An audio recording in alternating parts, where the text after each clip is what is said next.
thank you for being on the podcast today. Thank you so much for having me. I'm so excited. Yeah, you should be excited because this is our first video podcast of this show. So No you're way. the first one.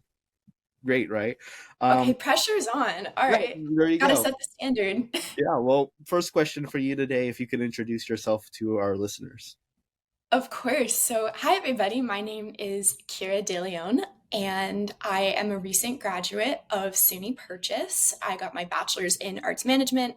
I officially graduated January 2023, and right now I am proudly an independent travel agent. There we go. Like very sweet, very simple, right? Oh, there's a lot we can talk about here. So you mentioned being a travel agent. So what led you to become an independent travel agent, Kira?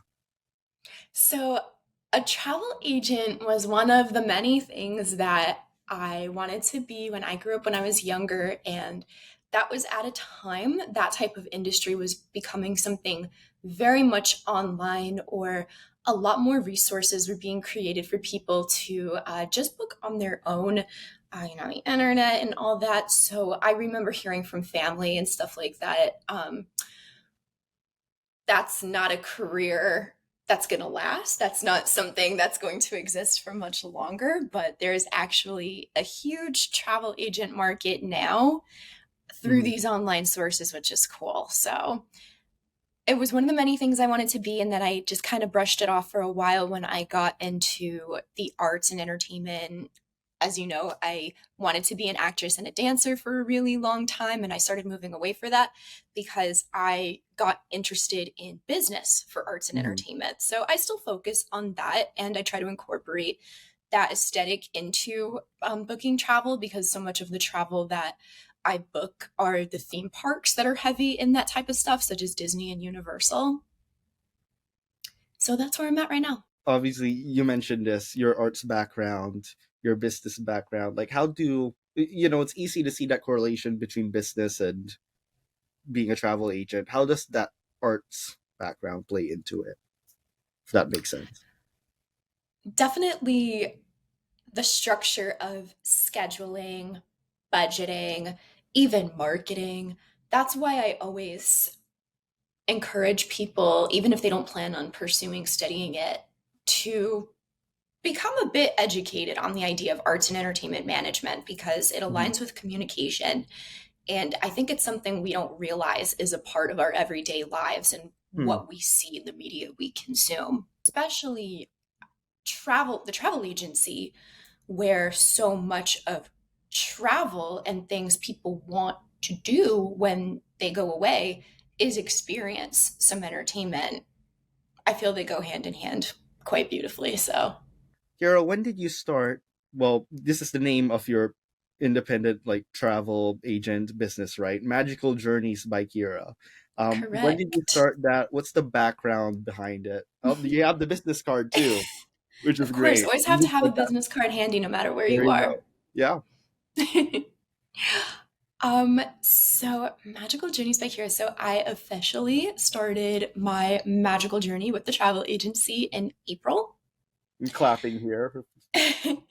And I feel that it's honestly become a running joke, and I wanted to kind of just take it and run with it, where I'm constantly using Disney-esque lingo, saying hmm magical, wonderful, the idea of pixie dust, all that. Yeah. So I felt the term magical had to be there no matter what, even if I wasn't always going to be working with things such as Disney, Universal. I loved the idea of romanticizing and creating storytelling for almost any type of magical travel, whether you're going outside of the country or you're taking a picturesque trip down the street to get Starbucks. So the idea of making anything this magical, picturesque journey was something important to me in creating, I don't want to say the brand, but the culture of magical journeys. So that's where that has come into play. And I love how it plays into the whole idea of Disney, right? Thank you. And then yeah, definitely, because I know that's something that you really love. Like you love Disney, I do. right? Like anyone who knows you, Kira, knows that you love Disney. Um, Hmm. you have the phone case too. First the business card, then the phone case, right? When did that love start? I can't circle back to a specific date, honestly. Hmm. I grew up consuming all Disney media and content. My parents were huge Disney fans growing up. They spent their honeymoon together in Disney, so it's always been like a part of us and who we are. It runs in the family. It runs in the family. I didn't start going to the parks and experiencing it fully like that until I was, I want to say, 6 years old. Hmm. But I would say it was between the ages of 8 and 9, seeing a performance of the show Fantasmic for the very first time. That That's was, that moment I could yeah. pinpoint. That's like, okay, this is what I love. This is it. And in the future, like, this is where I want to be. So I guess, like, to Mm, translate that, like, as an adult now, yeah, yeah. I guess I've always had that passion and that inspiration for arts and entertainment and creating magic and storytelling Mm. through like that first experiencing like that first experience watching Mickey Mouse fighting the animatronic Maleficent, and there's fire and there's like sparklers and Yeah, there's yeah. water and then there's this. I think it was just so much like consuming that at once. So I have to thank Disney for my love and passion for arts and entertainment. So that is like the magical moment that you can pinpoint is that show, and it just goes on from there, right? Yeah, I want to say I was probably 9 years old when I Mm, first gotcha. experienced Phantasmic. What are some of your favorite destinations at Walt Disney World? Now, obviously, you mentioned that Mm. show. Yes, Phantasmic is a much. That's so at Disneyland, that's at Disneyland Park. All right. It's closed temporarily right now, unfortunately, but at Walt Mm-hmm. Disney World, it is currently operating at Disney's Hollywood Studios. So, Hollywood Studios for Phantasmic, and if you're really into Star Wars, of course, non park things I want to throw out there first. I would say Disney Springs, which is the shopping and nightlife district. And for resorts, even if it's just to hang out, you're not necessarily staying overnight, Coronado Springs. Yeah. Top two recommendations. You have a third? Oh, I could recommend literally everything. Um, I'm trying to think of like what's not in the parks because that could be a whole separate Mm-hmm. conversation. Yeah. But entertainment wise, Mm-hmm. easily Fantasmic. There you And that go. would be at Hollywood Studios. You would just go in with admission to Hollywood Studios, and that generally has two show times, sometimes one, and that would be at 8 and then park closing. Mhm. What is your favorite park at Disney? My favorite park at Disney, it's actually recently changed, so this is going to be Mhm. interesting to talk about. All right. So, call me basic, call me corny, but for pretty much my entire life, I would say Magic Kingdom. All right. And I still absolutely adore Magic Kingdom. Mm-hmm. But these days, I am going to say Epcot, and All right. probably for different reasons than most would say. I mean, I could be wrong saying that. But my reasoning is the storytelling and the history behind Epcot. I feel that I've gotten a much deeper appreciation for the history of Epcot, what it's become and what it's currently becoming, um, like within like the past few years. I Gotcha. love the storytelling of Epcot. If I had to choose a park, from my perspective, now I've only been to Disney like twice, right? It Okay, was, like we'll once, change that soon. yeah, it was like once when I was like really younger, and then the last one, Kira, was in high school. Like that was the last time I was there. Um, and obviously I don't remember anything from when I was like really younger, but I do Mhm. remember the high school trip. I think my favorite was Epcot. I do I do have to agree with you on that note. I mean, Magic Kingdom was nice because we were there, we performed there. But then Core memory. yeah, Epcot was just also wonderful. There was like a lot of fun things to do. Like I remember like staying there for a long time. Yeah. Do you know what the actual theme of Epcot is? I do not. Like I overall? got Just the say it in idea of one. like the future idea? It's Future, actually, right? yes, because it promotes innovative technology for the Hmm. future, but a permanent World's Fair. Walt Disney was very heavily involved, especially in the 1964 New York World's Fair. Gotcha. And those are known for to celebrate, of course, the innovative technology that's going to be tomorrow in our world overall, but Hmm. also seeing what the other countries are up to and immersing yourselves in all the different cultures, like all in one place. So the whole model for Epcot was a permanent version of a World's Fair. That explains so much. So that's why we've got That, like the high tech stuff, like um, NASA's Mission Space, Test mhm. Track, and then you have World Showcase with all the different country pavilions. What's that thing in the center, like the dome shape? Like, Oh, Spaceship Earth. It is I, probably the most photogenic structure ever. Because even if you're taking it with iPhone quality, mhm. there's always something about the way it's reflecting light, whether it's just spotlights at night or the sunlight during the day. It just looks stunning, no matter what. Kira, do you have any advice for anyone traveling to Walt Disney World? I could go on all day, but my top one, and maybe this is travel anywhere, but especially Disney, where so many travelers are there no matter what time of year, have patience and have a very open mind.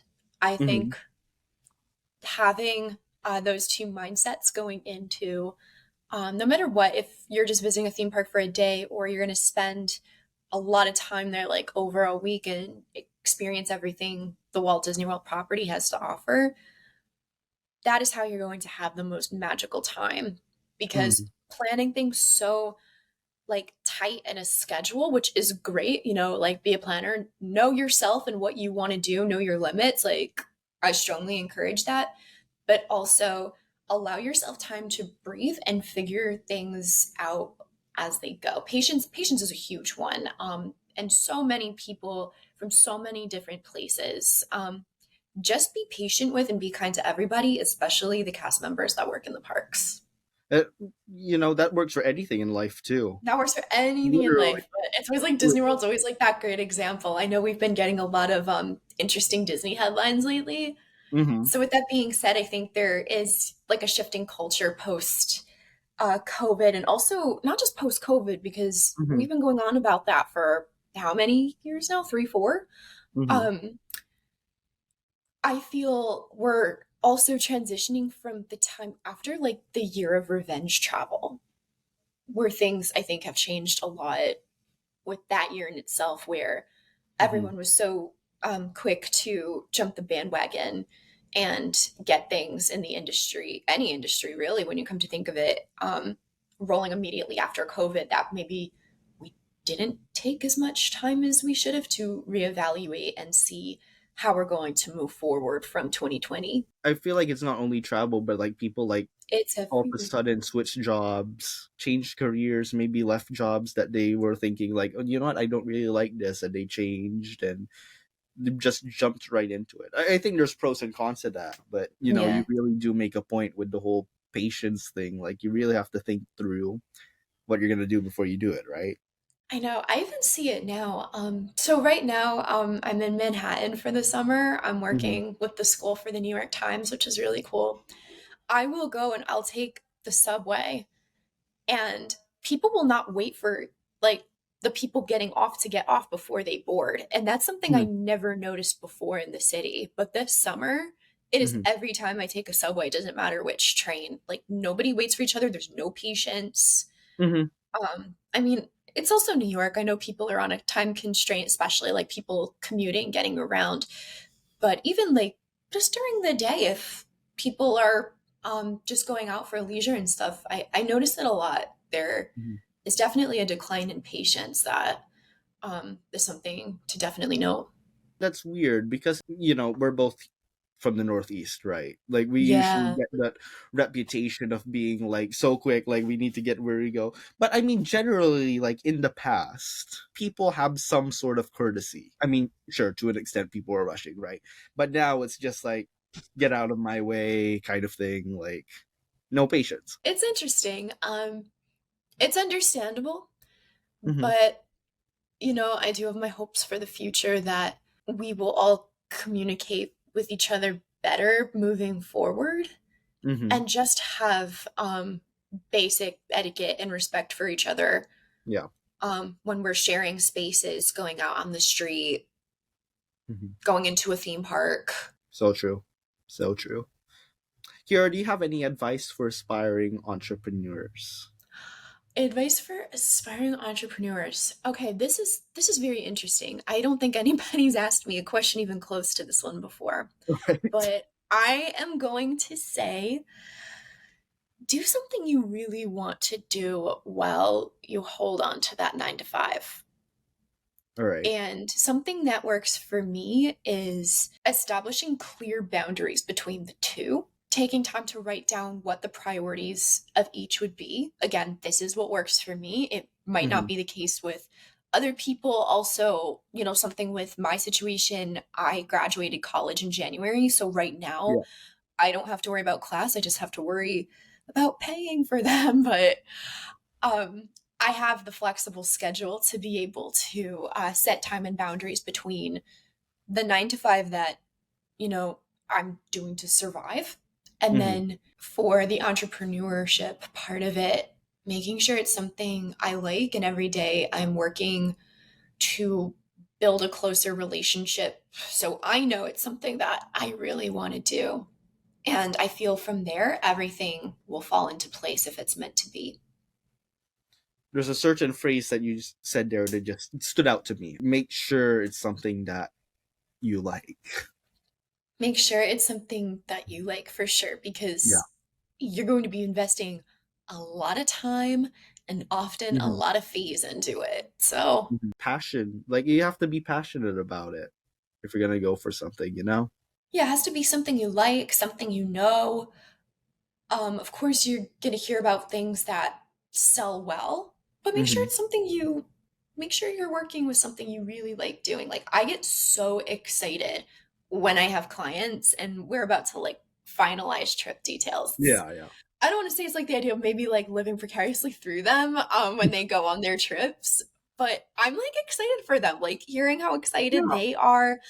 One thing I love doing as both a travel agent and then someone who's had a few different jobs in education Mm-hmm. as well, just getting out of college. Yeah. Um, I love, love, love giving people advice on things not to do because I did them. Does that make sense? Like, let me 100%. tell you what not to do because I made that mistake in the past, and then seeing that they're going to have an easier time and Yeah. save the headache. So, that's one thing I love doing as a travel agent too. Like, here are my hot tips to make things easier, more enjoyable, and of course, more magical. Because especially, I think for Disney, there's like a lot of information out there. Would Yeah. you agree with me that some of it is probably like wrong? See, there you go. Yeah. Also, yeah. Uh, keep in mind or take a look at sources you look at too, Hmm. because Disney is a corporation and the culture there is constantly changing. But I was just going to say, I remember it took me 2 hours to explain the virtual queue process to a Hmm. client, but that was just 2 hours on one like small feature when you go to use the My Disney Experience app when you go to Walt Hmm. Disney World. Just imagine how much information like overall we could be going over For the when it whole entire comes thing. to, yeah. I mean, this is a major destination. There's so much, and because Hmm. Disney's working every single day Hmm. to constantly like advance their technology, and seeing like when I'm at Disney, I'm literally like this Yeah. everywhere. um so like guiding people through that process and also assuring them like they're still going to have a magical time. You're going to relax, don't worry, your phone is not going to die. I'm going to explain how all this works. It's Yeah. just a lot of information to go through, but when Mhm. it's something you really like and enjoy and you get that rush of excitement, adrenaline, it's so worth it. Find that thing if you want to go into creating your own business, or you're marketing even yourself as an artist or whatever it is you decide to do or want to do independently. Find the thing that gives you that rush of adrenaline. We could make a whole other podcast episode of me going over the virtual queue if you Yeah, want. I love it. like that type of adrenaline. I love that, Kira. How has Magical Journeys by Kira grown since you first started? First of all, when did you start this? Yeah, When so did you mean I officially started in the middle of April. that? So not too long ago, but one thing I was going to say that I noticed, it's so interesting how especially our age bracket, so college through mid 20s, Mm-hmm. so much could change in a couple months. It's I amazing. Like, I just love hearing about well, the progress stories. I didn't think about the travel agency. I also would have no idea that I'd be spending my summer working in New York City. Like, it's just so interesting mhm. how, like, things could change so quickly. It's extraordinary, right? Mhm. It just so much can change. Not even like in a month, Kira. Like even in, like a In a whole week, week. like a lot of In things an can entire change. week. It's always like just one day you're going to get that call and everything's going to change if you keep working and following up with the right people. You just never know it's going to Mhm. happen. But yeah, to go back answering your question, how has it grown on me? I know when this podcast releases, I'm definitely going to be comparing it to the only other one I've done, which was the upcoming Mhm. with John Carr, my lovely friend from California. Totally different vibe. Mhm. I feel so much more sure of myself. The confidence levels have definitely gone up. I've learned to not stress as much and remind myself I'm doing this because I enjoy it. I don't want to word it as I do have other jobs to fall back on. This isn't my only source of income, Mhm. but I know it's something that maybe could grow to that point. Who knows? But staying open minded and just doing what works for you. And one thing that I feel that I've done a much better job with since the last podcast I've been featured on is being kind to myself and just knowing, especially again, this age bracket, everyone is in a totally different place and that's okay. Mhm. Just do what's going to work for you. Don't compare yourself to other people. Do what's going to work for you. That's such a profound thought. Like, don't compare yourself to someone else whose goal in life is completely different from yours. If you're proud of what you're doing, you stick with it, regardless of what anyone else says. Would you agree with that?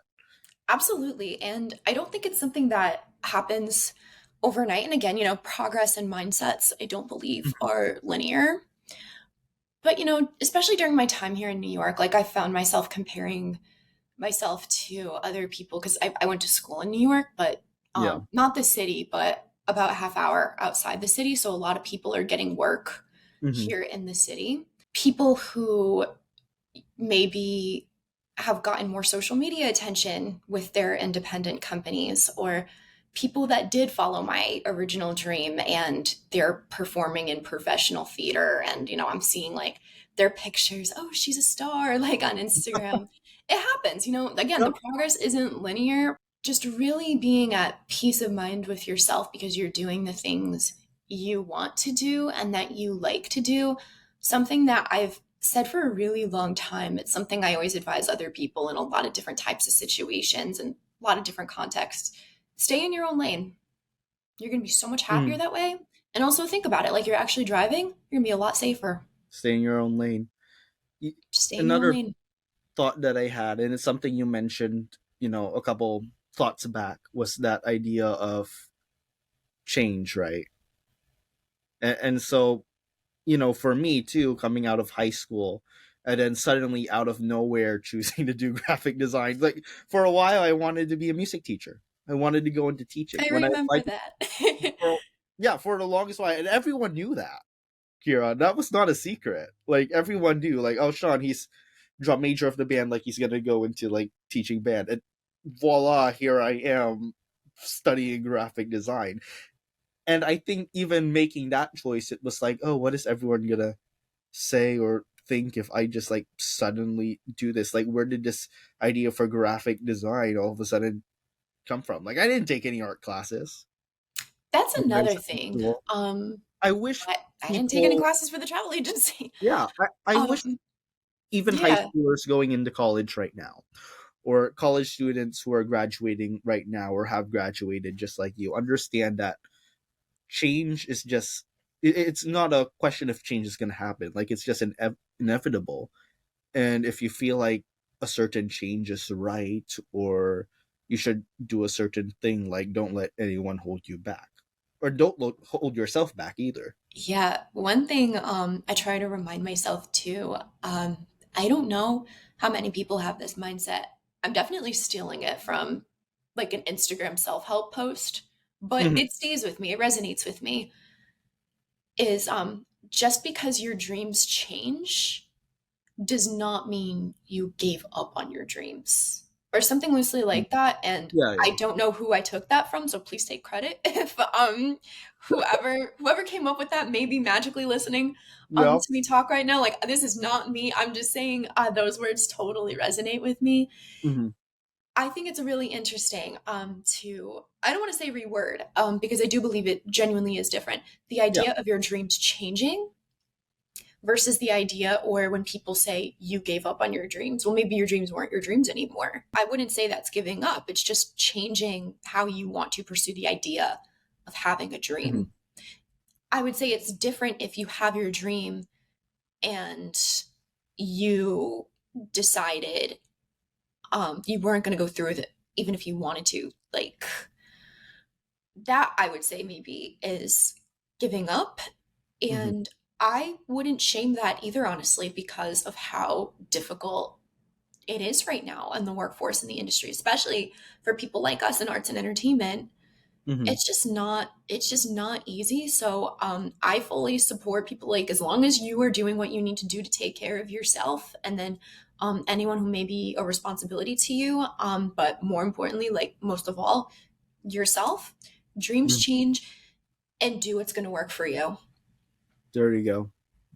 As you said, just stay in your own lane. You'll get there. Stay You'll in get your own lane. I mean, here I am on a podcast as, a travel agent. I've been so much, this is the most active I've ever been on social media. there. Hmm. And that's a huge adjustment for me because I was never a huge social media person. Like, I'm Hmm. active on it, but as far as like worrying about engagement, paying attention to statistics, the quality of this photo, here's how to reach out to me. That's something I've never really focused on before. So Hmm. that's an adjustment. I could also be jumping on this podcast and promoting myself or talking to you as substitute teacher Kira.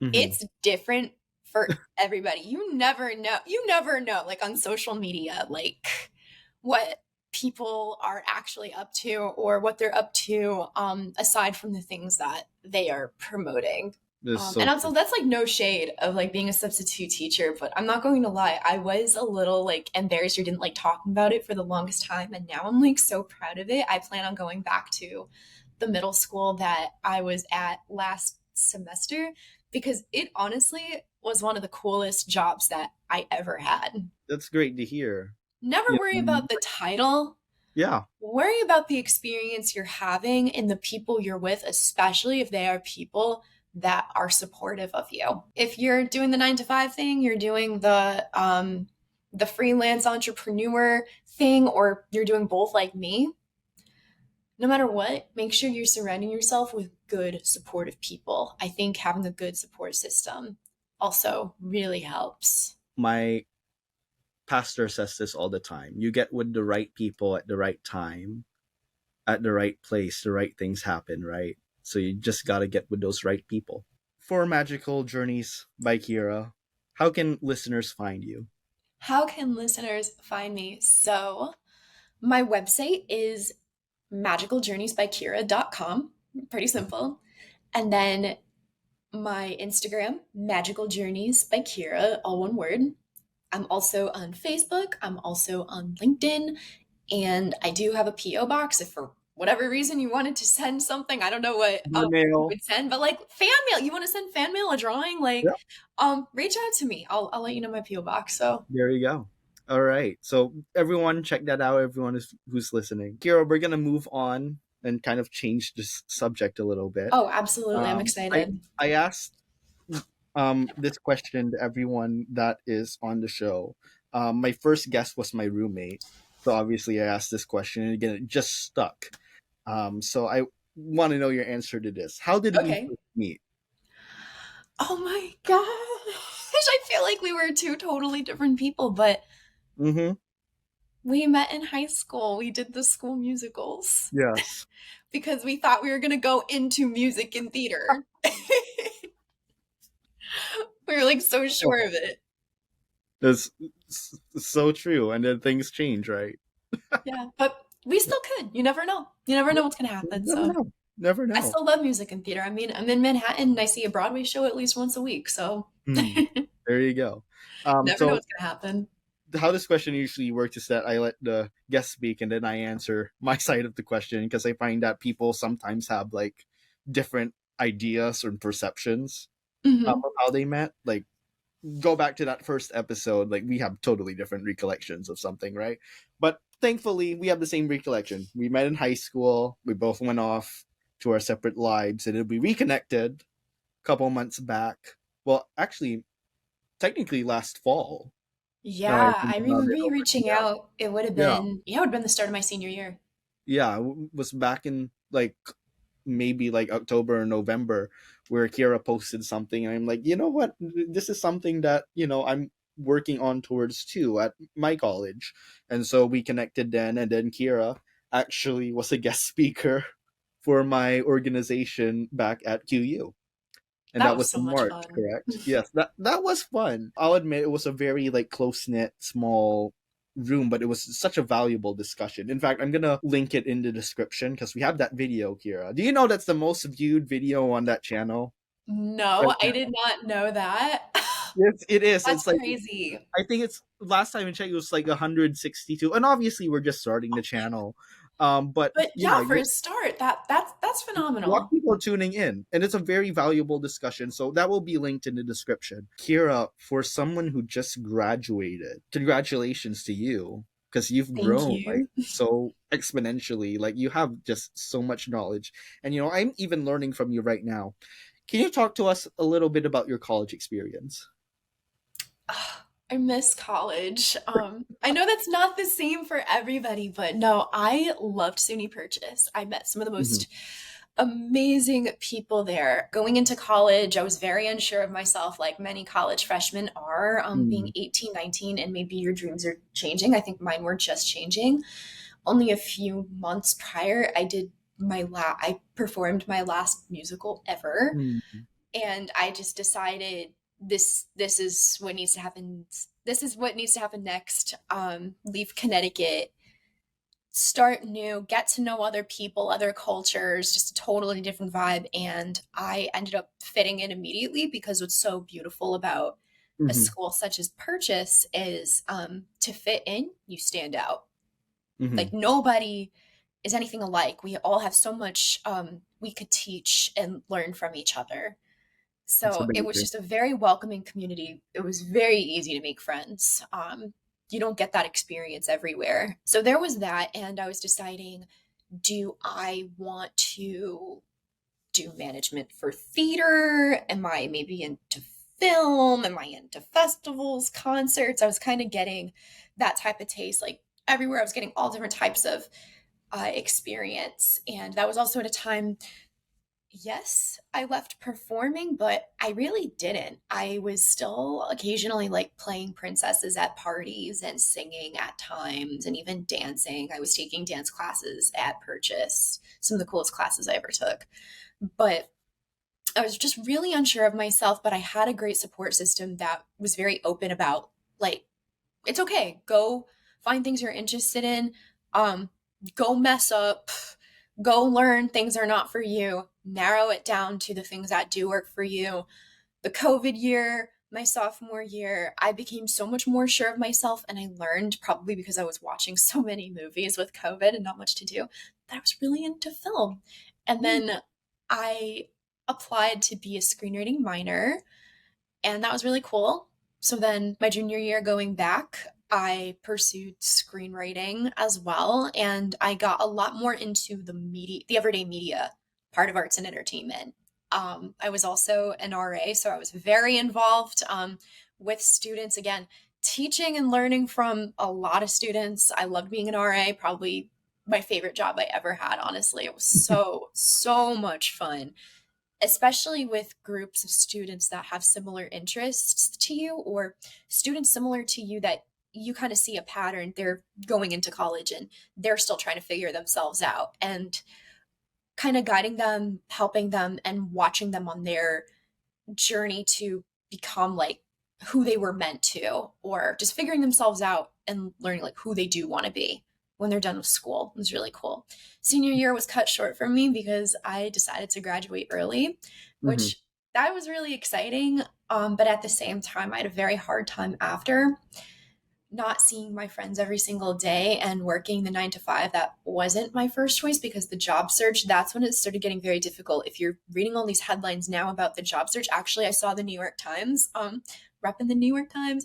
The New York Times posted something today, a headline about different college students and their experiences in the job market, especially entertainment and, SAG-AFTRA and the strike that's going on right now. It's just such a complicated time. With that being said, even when I was officially a graduate, that semester after, so spring 2023, my friends were so loyal and they reached out to me all the time. They let me visit them all the time. And it was like things didn't change. Like they were still so welcoming and kind, even though day to day during the week we weren't having the same experiences Hmm. anymore. That's great. So, with that being said, a lot of it is so much about having a good support system, knowing the people that are going to be positive for you and push you to be, the best version of yourself. And when you're starting to, sense doubts or, feel discouraged by certain groups of people, that's when you respectfully, set your boundaries and Yeah.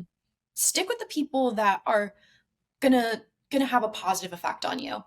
That's a huge part of it. I was very fortunate to have such positive people in my college life that I'm still in touch with today. So, Going back to that idea of the support system and you being, an RA, a resident assistant, being that kind of like support for a lot of different students, right? Did you ever picture yourself being that position, or like being an RA, or being an active leader on campus? Like, was that something going in that you were like, you know what, this is something that I want to do, or did it just naturally evolve into that?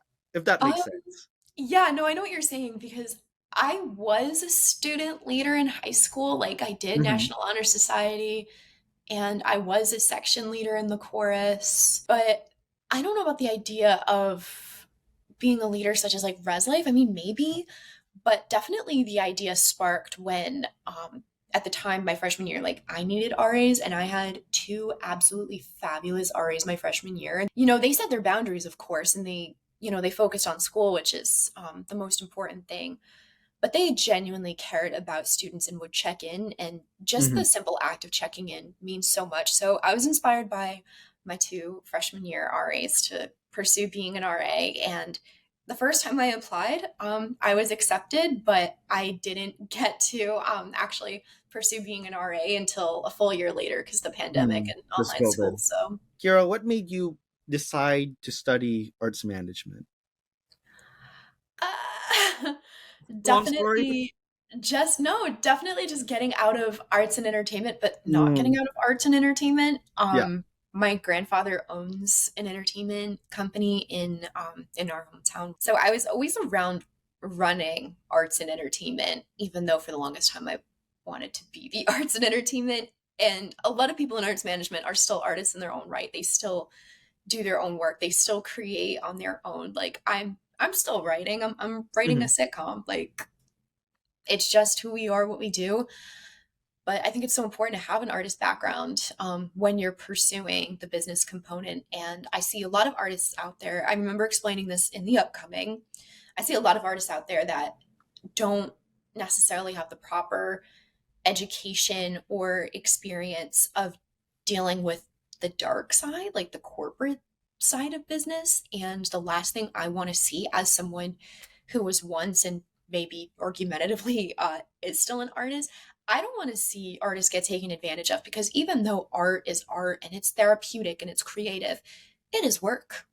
It is Hmm. definitely work, especially the type of art that's physically demanding, such as singing, acting, dancing. Hmm. I never want to see someone in the arts be taken advantage of for such hard work that can contribute so much. Hmm.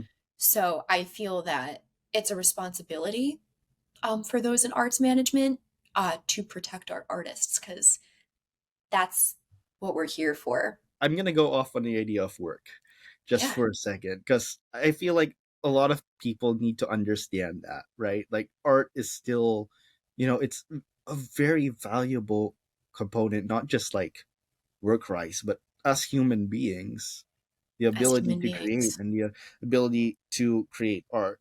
Now, I get, a lot of those comments, being a graphic designer and working a lot with like words and text, and a lot of my things are more modern, I'd Hmm. say. And people go to like modern art galleries, right? They see like a bunch of lines on a canvas and they're like, what do you mean that's word? Like that looks so simple. Like anyone can do it. And my thought is always like, yeah, anyone can do it, but someone actually did it. You know what I mean? Like someone actually created the idea for this and put it onto the canvas. You're just the one looking at it. And yeah, anyone could do it, but you didn't. You know what I mean? Like You didn't. it's You still didn't. This work. person did, and they did it with purpose. Yeah, not just, a bunch of lines on a canvas, though it certainly looks like Yep. that. Like there's a lot more that goes behind it. So being an artist, Actually, real work. yeah, I quickly want to go off of what you said too. With the people need to understand that what we do is work. Hmm. I see a lot of parallels as a travel agent, but also arts and entertainment.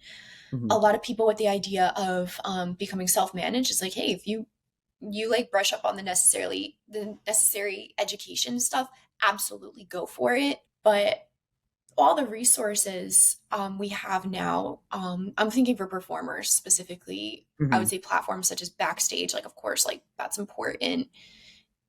But also for a travel agent, I'm thinking software such as Priceline or Hopper, where it is you have the resources at your fingertips through technology, which makes things more affordable, convenient, and accessible. So I'm in full support of them.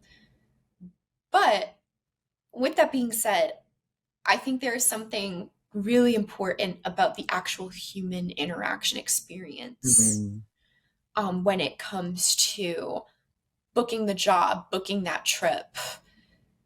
You can't replace humans. And I think that's where the whole debate with the AI is coming in. You read my mind. I was thinking AI. Yeah, like we really need to Ooh. set limits there. We got to set some Hmm. boundaries. I saw a YouTube ad recently of a scan of an actress's face, and it was AI completely controlling what she was saying. And it might have honestly passed the uncanny valley, because at first I Hmm. had no idea that it was an AI rendering and Hmm. not an actual actress. So, Yeah, and I'm not sure if you saw this, but that's one of the things that one of the studios wanted to do. yep, Like when they that's went to why I the brought it up, because I yeah, remember that was on the table. That is honestly horrifying. it's horrifying and it's the most ridiculous thing You're gonna replace because a real human. and you're just gonna use their face and oh, We are the ones it's who inhabit this planet and make it what it is. yeah, You want to replace yourself? Like that's how I see it. yeah. No robot is going to do that for you. Now, okay, but for some of the listeners come after us and be like, oh, it's innovation. It's okay. I'll admit, okay, there's pros, there's cons, There's but pros, there's pros. let's just I'll say this, right? I saw on Instagram, I think literally just yesterday, where they created this AI like voice robot thing for like when you're calling customer service, right? Like when you call like maybe a bank or some store and you go into the hotline and you try to speak with a real person. Now instead they have like this AI thing. There's no heart to it. Like it's No, and there like needs to be. it was literally like this human was like, yeah, I'm having a trouble with your order. And the AI chat box would be like, I'm sorry to hear that you're having a problem with your order. Yeah, like no human speaks like that. Like there's no heart to it. And we're just replacing that component. Yeah, couldn't have explained it better myself. Mhm. But yeah, following this strike is, I mean, of course I'm invested in it, and that's because I fully Mhm. support it. But whenever I started hearing things like an idea from a studio to like use AI scans of people in the system, like that, Beyond like comprehension for me. Like just like let's use the common sense here. Like you're just gonna take someone's face and you can make it say whatever you want. And yeah, okay, that takes out really a lot of the artistic component of it. What's next? Scripts are written by AI, like it's just taking over. There was this one advertising, I think it was an advertising agency or some sort of business. I saw this on LinkedIn where it was this like Brown graduate from Brown University, one of the most prestigious universities, in the nation, yeah, of was course. laid off as a copywriter along with like 80% of the copywriting team because what the company did was they discovered they could just have AI, write the things for advertising. They cut like 80% of the team and 20% just to was kept just to translate whatever the AI created as output for the actual ad itself. So, it's here, it's changing a lot of things. It's shifting. And it's crazy to think like, as attached as I am, especially travel agency and just like my overall vibe. I mean, Hmm. Disney's one of those companies that Yeah. I'm really hoping they recognize why this is so important. They're kind to their writers. I mean, they create the magic. Mhm. Yeah. Well, I don't want everyone to think that, I'm all negative AI. I think there's some positives in it, if you use it correctly. But you have to use it correctly. You have to use AI correctly. I hope the value of a writer through what's going on right now is is seen a lot more and understood now. Like I really hope this is an opportunity to educate both corporate and outside consumers of media, all different audiences that are outside, um, you know, managing arts and entertainment, creating Hmm. for arts and entertainment. I really just hope they see this like this is an opportunity for the education they do need, and that they're getting exactly like what they deserve for all their hard work in creating Yeah. magic for just Hmm. like the world, whether it's entertainment or general like media news, whatever it may be. I believe it's mostly the creative content that's the Yeah. big thing right now. I mean, I don't know where I would be without movies, Yeah. Yeah. in television. I Hmm. really don't. Yeah. It's such So a true. beautiful form of storytelling. I know, especially when I studied arts management, it was a huge thing, comparing and contrasting arts and entertainment. And for Mhm. me, I want to personally, I believe in closing that gap. I Yeah. believe in finding more similarities and differences because they all come from art. Yeah. So I say, television, film, that's art. Everyone has experiences with it. You just answered the next To be question. continued. I I did. didn't What even. was it? It was what is something about the arts management industry that you wish more people knew? It's Love pretty and funny. respect the artists behind the media you consume every day. Yeah. Whether you're into movies, TV, I don't know, even TikToks, that takes some creativity. Mm. I mean, it's also like it's us putting ourselves out there, being vulnerable for other people, to hopefully, it's not even guaranteed, like get a positive experience or be able to relate to the story you're telling.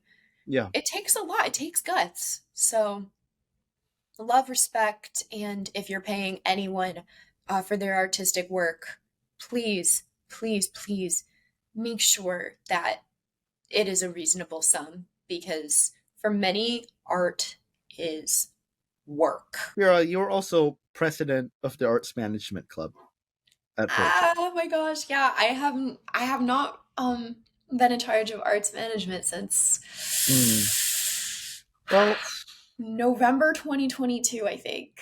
That All right. was my last meeting as president of Arts Management Club, but I'd been involved all 4 years of my time at SUNY There you go. Purchase.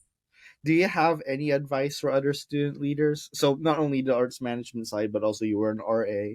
Like I picture you having been very active on campus, right? So do you have any advice? Yeah, so I'll be fully transparent. We were not the largest club on campus at all. We were Mhm. definitely not the club with the most events, the most members. And that's, for me, that's okay for something like that. Also, seeing that we were a club for the academics Mhm. versus a club that may be more social or really like has that extracurricular feel, it's like, okay, it's understandable. So, with any student club, whether you're starting one, joining one, or you recently become, like an e-board member of one, whatever it is, when it comes to that type of student involvement where you're trying to get more members. I know we're all joking right now, saying to each other, bro, it's not that deep. But I feel like that is like the perfect way to put it. Make those meetings, make those events, even though many of them are probably educational and are geared towards like community building on the college campus, make them engaging. Don't make it feel Mhm. like a chore. Make it just fun and engaging, even if they're academic based, because so many of them meet really late at night after a long day of classes to accommodate for all student schedules. People are Mhm. tired. Keep that in mind. Make Yeah. it an experience that does not feel like a lecture in a classroom. Make it engaging, make it interactive. Kira, do you have any advice for anyone considering studying arts management but is not entirely sure? Not entirely sure. I want to say it depends what you want to do with the arts management, but Mhm. at least at SUNY Purchase, I know the program's offered in other areas of New York as well, but at least for SUNY Purchase, arts management is so versatile. I mean, my best friend studied it because he's into music production and concerts, and then I know someone who studied it solely to work at and operate a museum. There are people who are there for labels who want to be talent agents. It really is everything. A lot of people, too, a route I've noticed they've taken, they are still artists, actors, singers, dancers, but they're Mhm. getting their college education in arts management for future reference. So it really is different. I think you just have to Mhm. have such a love and passion for the arts because not only are you going to be working and learning, like working with and learning about it a lot, but you are going to have an appreciation for all mediums of art and entertainment. You have to have an appreciation for opera. You need to have an appreciation for rap music. You know Mhm. what I mean? I get that. Uh, you need to have an appreciation for ancient art that you see at the Met, but also the modern art, like that single blue line. Broadway, very like raw, straight theater, all of it. Because the curriculums, I will tell you, you're going to be looking at all different components, like all different ways Mhm. art is executed. You'll be following the news when it comes to things in arts and entertainment. I can almost guarantee you right now, anybody studying arts management, they are following that SAG after strike. That Mhm. is the big thing right now. You also follow That's the biggest headline. politics. Mhm. Everything plays I'm into going to it, say, right? yeah, I remember I had to study the both the Trump and Biden administration on how they were handling because there was like a presidential appointed council for arts and Mhm. humanities. Then they disbanded. Now they're working on coming back. I'm not fully sure the update with that, but Mhm. anything involving arts and entertainment, you will be there when you're studying it. And trust me, it's Mhm. going to make it so worthwhile because I just feel like I'm so well informed when it comes to approaching all different types of situations with art and entertainment. That's how I know what's going on with like the SEG after strike, even though Yeah. that's mainly about unions. But I've still had the opportunity to educate myself more on it and see how I can support and help move forward. Kira, you've really answered this throughout the whole entire episode. This next question that I have for you. What have you been up to lately? You've mentioned the travel agent stuff. You've mentioned your recent graduation. You've mentioned being a substitute teacher. You've mentioned being in New York. Like, can you give us some insight into maybe a little bit of the New York thing, like what you're doing right there right now? right now. So I'm working at the School of the New York Times as a senior program Mm-hmm. counselor. We're on our last term right now, so unfortunately, I'm heading back home soon. But All I right. have absolutely loved spending a summer in New York City, where just everything is so accessible, from entertainment to food. Yeah, I could walk. it's all there. I could walk in Central Park like every day, just kind of Mm-hmm. living that sitcom, small town girl, Mm-hmm. big city vibe fantasy. Yeah. So I've been doing that, but it's really helped me build much more independence. Also, it's a cool like in between spot I feel like I'm Mm-hmm. in, where I live life and approach things on the streets as a New Yorker, but also imagining things from a tourist perspective, because so many of our students come from places that are not even close to New York. Hearing from them every day about their experiences here, they went to buy the I Heart New York shirt, they went to see their first Broadway show. Having that, I don't know, having like the best of both worlds as becoming a New York local, like I never thought I'd become so familiar with New York and like the subway system in my life. Yeah. And then and then also having like the experience watching and also maybe pretending a little bit myself like to be a tourist in New York. Like yesterday I Mm, spent all day in Rockefeller Center, nice. just pretending I didn't know it was up. I went to like all the shops in BC, chilled out at the roller skating rink, and just was like, I'm on summer vacation right now, even though I'm not. Amazing. So that's been really cool. I'm sad about leaving the city, Hmm. but I'm also excited to like go back home because it'll be an Yeah. opportunity for me to focus a lot more on the travel agency. I've been Hmm. dying to make that like my sole focus for a while. And then Yeah. right after that, I'm actually going to Universal, and there will be time I'm Mm. actually going to go to Epcot to cover the International Food and Wine Festival. And I'm That's amazing. really excited for that because this is going to be my first major trip as a travel agent. Well, you are living the dream. You're living your dream, and you know We're getting that's the there. amazing. Like, you're going like so many things. Like I didn't even know you were in New York like a couple weeks ago, and then like, oh, I'm in New York. I'm like, what? So props to you, Kira, Yeah, I because even got an I Heart New York shirt. Can you believe that? there you go. Do you know who Like there's created that? something about the experience of buying it. Yeah. Do you know? So that's actually a very historic logo. Do you know who created it? No, please tell me all about it. So it was created by this very famous designer by the name of Milton Glaser. I think that's how Okay. you pronounce his name. And so he did like a lot of things in the graphic design industry. Unfortunately, he's passed away. But he was very fundamental with this studio. It's called Pushpin Studios. And his work is very famous and highly regarded in design field. So I'm not sure if you saw this, but they actually like tried to do like a redesign of I Heart New York like just this year. Like they tried to, yeah. If What? yeah, How?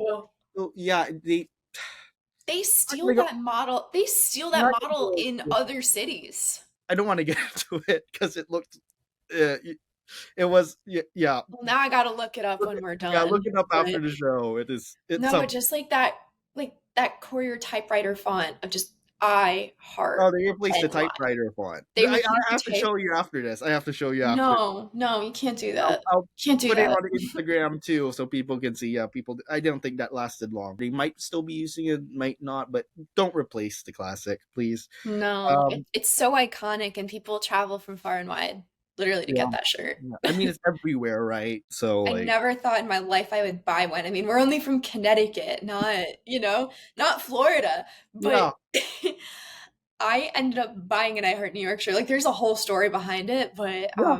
it's really cool to have. I'm not gonna lie, I got the black Mhm. one, and just the pop, like it's a Like statement. it's something you have It to really do. is. It's something you have to do. Kira, we're almost done with this episode, but what are some of your interests aside from anything we've covered? Oh my goodness. So, interest just in general. I'm trying to think of how these could be things that don't tie back into what I do, Hmm. Just because it one. How really about just is one interest? one interest. All right, I'm gonna share, I will share a theme park thing, but Hmm. it's not something I would talk about in the podcast unless like you ask Fair. me like what's a separate interest. Super into the idea of, I've never done it, but I'm obsessed with watching videos about it. Abandoned theme parks, like urban exploring them, Ooh. seeing what all those structures look like after a lot of time. Right now, I'm super into researching when Hurricane Katrina hit that Six Flags park in New Orleans. There are actually updates on like assessing that property and seeing like what they might do with it. But like Mm. to this day, from like 2005, it's just been completely abandoned. But you could see a lot of structures stayed. So it's like Yeah. interesting to see like what materials survive such conditions and the test of time. There's a good documentary. I highly recommend it. It's called Closed for Storm. It covers mostly. I think it. There's a lot of that hurricane overall. I mean, we were so young when that happened, but I remember learning about it and Hmm. like hearing the adults around me talk about that particular natural disaster. But something, there's like a weird obsession I have too when things are frozen in time. Like there are still posters and stuff and signs that say like close this date. Here's the Hmm. schedule for like the next month, and Yeah. years pass. I remember entering a building at SUNY Purchase after COVID that it was like restricted access. Hmm. Like it was a building that they didn't use because there weren't as many students, and like I had access to, like through being an RA, I had to like get something from Hmm. there. Um, Going into the building and seeing that it was frozen in time Yeah. for like a year and a half after. There's Hmm. like something with that that I think is so interesting. Like I might actually want to study like, I don't know if it's like the psychology behind like what how you react like when you see things like that, but I just think it's so fascinating. That's like a random one, but I can't there's do the something I think is really cool about that. I can't do the creepy side of stuff, but I Okay. know what you are saying. I get what you're saying It's there. like creepy but addicting. Kira, anything else Um you'd like to add before we end our episode? Not for me personally, but thank you so much for featuring me. I've been very much looking forward to today, and as always, I am so incredibly proud of you. Like this is so awesome what you're doing. Kira, you know what? That means a lot coming from you. So thank you for being on the show today. I really do appreciate your kind words and for you being here. So thank you for that. Thank you.